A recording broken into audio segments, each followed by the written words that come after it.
The first day of summer camp always feels like a beginning, even when it's wrapped in nerves and silence. That's how Ella Harper felt, staring out the window of the old yellow bus as it rolled down a gravel road flanked by tall pine trees. The engine hummed gently, and warm sunlight flickered through the branches, dancing across her sketchbook. Ella wasn't used to the quiet. Back home in Seattle, everything buzzed and beeped. Here, there was only the sound of wind, bird song, and the distant rustle of water against the dock. The farther the bus drove, the more the noise in her mind began to settle. It was like the forest itself was whispering, "Slow down, you're safe here."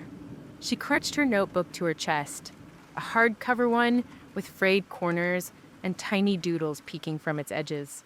It wasn't just paper, it was sifty, thoughts, dreams, secrets she wouldn't dare say out loud. She'd been journaling since she was 9, but this summer, something told her she might be writing about more than just school and rain. The bus came to a stop in front of a wooden archway that read, "Welcome to Camp Pinebrook."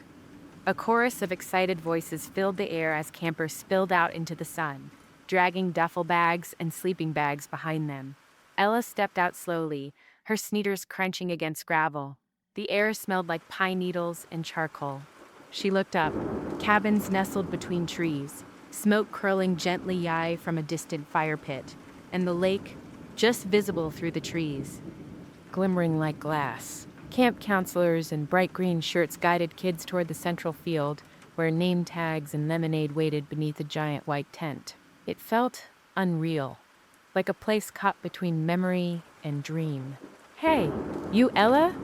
The voice belonged to a girl in cut-off shorts and a camp tee that looked like it had been tie-dyed by a tornado.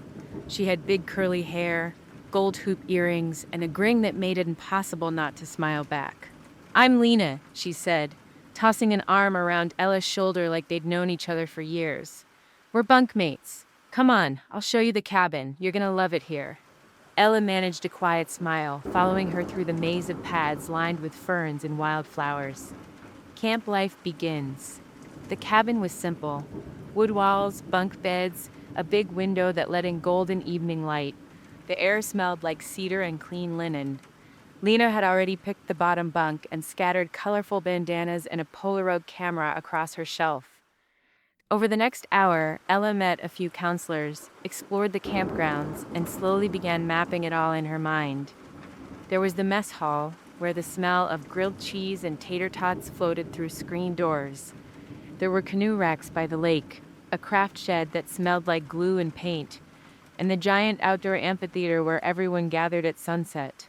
At orientation, the head counselor, a tall guy with a megaphone voice and a backwards cap, introduced the staff, explained to mate, explained the daily schedule, and told them all about the wish tree, an old birch at the edge of camp where kids could leave a note or a letter with a dream written inside.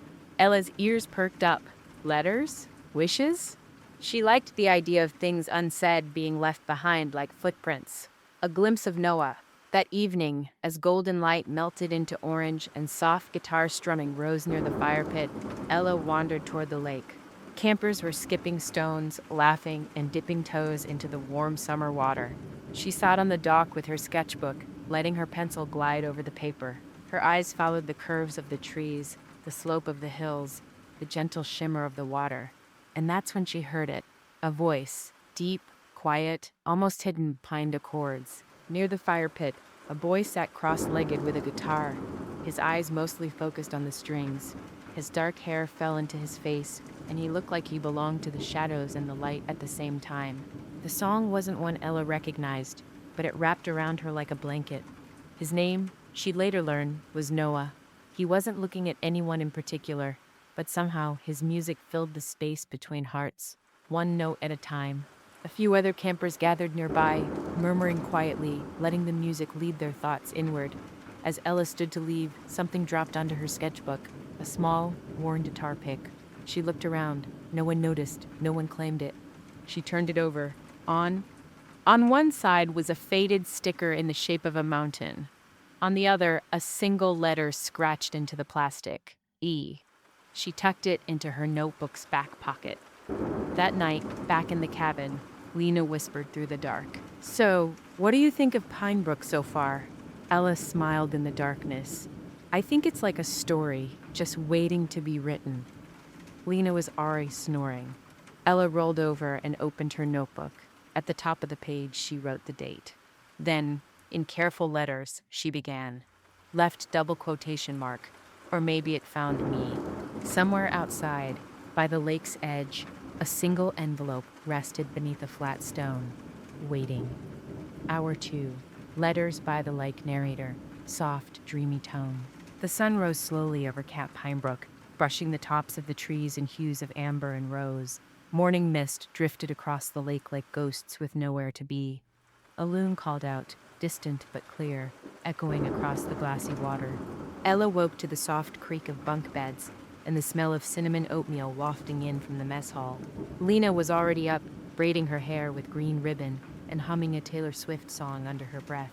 Major boys are very happy to speak. Lena was proudly proud, and making photos have no name. She reached into her notebook and turned to the page where she'd written the first letter. The guitar pick was still nestled in the back pocket. Her fingers traced its shape like it might answer back. The daily routine and secret spaces. Camp life moved to its own rhythm. Bells ringing for breakfast.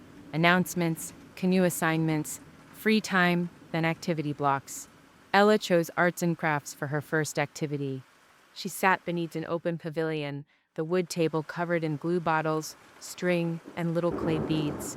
Her fingers molded a small bird, rough, a little off-center, but somehow perfect. Across the table, a boy with freckles and oversized glasses was painting a postcard. "You're Ella, right?" he asked. She nodded. "I'm Julian. Lena said you're a big writer or something." Ella blushed. "I just write things down." Julian grinned. "Left letters. Real ones, like actual pen and paper letters." Ella's heart skipped. Left the space. "The cove's for letters you want someone to find." The cove. That afternoon, during free time, Ella wandered toward the cove. It was a little off the beaten path, past the amphitheater, and down a trail that forked near the canoe racks. The trees grew denser there, the sunlight dappled and warm. The cove itself was small, just a quiet spot by the lake where the water met a ring of stones and moss-covered roots. Green. But tucked beneath one of the bigger rocks was a tiny wooden box. Inside, paper, pens, a bundle of folded letters tied with green twine. She added her letter. "Dear E, today I learned about the cove. I think it's magic, like a place where thoughts can breathe. I wonder if you'll find this, or if you already have." She folded the note and tucked it carefully between two others. As she rose to leave, she heard footsteps. Noah. He didn't speak. He just walked past, guitar slung over his shoulder, barefoot on the moss. But he glanced down, just once, at the box, then back at her, a tiny nod, a flicker of something behind his eyes, recognition, and then he was gone. Campfire confessions. That night, the whole camp gathered around the fire pit. The counselors handed out marshmallows and told silly ghost stories. Laughter echoed under a canopy of stars. Ella sat beside Lena and Julian, her eyes searching the crowd for Noah. He was on the far side of the fire, tuning his guitar. When the stories ended, the counselors asked for volunteers to share a memory, a story, or a song. Noah's name was called. He stood, quiet at first, then began to play. His song wasn't loud or flashy. It was slow, wistful, full of lyrics that spoke of being lost and found in the same place, of quiet moments and silent conversations. Ella felt like every line was a message written in invisible ink, meant just for her. After the applause faded, Noah sat back down, but before the counselors dismissed everyone, a girl sat down. A girl named Riley stood up and said, "What if we made our own tradition? Like writing letters to people we don't talk to but wish we did. We can call it Letters by the Lake." Left double quotation mark. About the pick? About the song tonight? Was it for someone? I wonder if you've ever written a letter to the lake, or if the lake writes back. She tore the page carefully, folded it, and tucked it in her hoodie pocket. Tomorrow, she'd visit the cove again, and maybe, just maybe, she wouldn't be the only one leaving a letter. Hour 3. Notes in the wind. Narrator. The morning air was crisp, laced with dew and the scent of pine. Birds chirped softly as Ella walked down to the dock, journal in hand. The lake reflected the sky like a mirror, pink clouds drifting slowly across a sea of glass. It had been 3 days since the first letter. 3 days since Noah had walked past the cove and glanced at the box. Ella hadn't seen him leave anything. But today, something was different. She could feel it. She approached the hidden box and lifted the lid. Inside, among the usual notes folded in squares and triangles, was one envelope made of brown paper with her name written on it. Just Ella, her breath caught. She opened it with trembling fingers. Dear E, I found you. Dear E, I found your letter. Or maybe it found me. I'm not great with words, at least not the writing kind. But when I play, I feel like I'm saying the things I never cut out loud. Your words were quiet, but they echoed. You asked if the lake writes back. I don't know about the lake, but I do. Ends, she read it 3 times before folding it back up and placing it in her notebook. A strange warmth filled her chest. A connection, new and invisible, yet solid like the old pines that surrounded them. Rainy afternoons and cabin secrets. Later that day, it rained.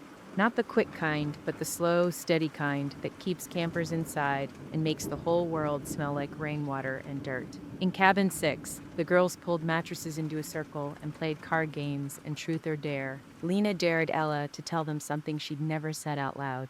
Ella hesitated, then said, I think I met someone. Not met, like really met, but they write letters and play music, and maybe they see the world the same way I do. The room fell quiet for a beat.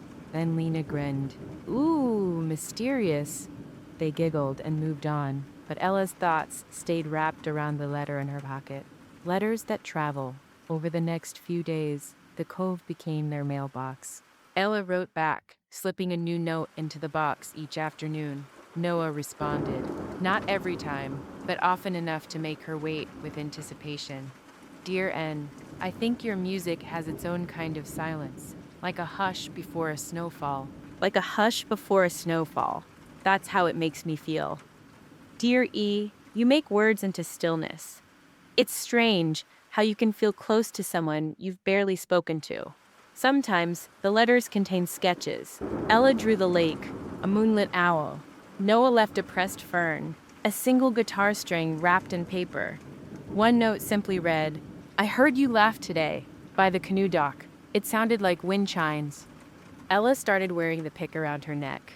Not to show off, but because it made her feel steady. Connection beneath the stars. One night during stargazing, the counselors handed out blankets and hot cocoa. The campers sprawled across a hill by the observatory, gazing up at constellations. Noah sat a few feet away from Ella, arms wrapped around his knees. After a long silence, he spoke, soft enough that only she could hear. Left double quotation mark, or maybe they'd start saying the words out loud. He nodded. Then, left double quotation mark, left double quotation mark. Noah met her gaze for the first time in full. Left double quotation mark. I wrote back, she said. Check the box tomorrow, the dance announcement. The next morning, camp buzzed with news.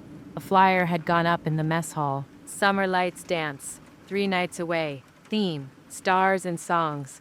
Open mic, fairy lights, fireflies.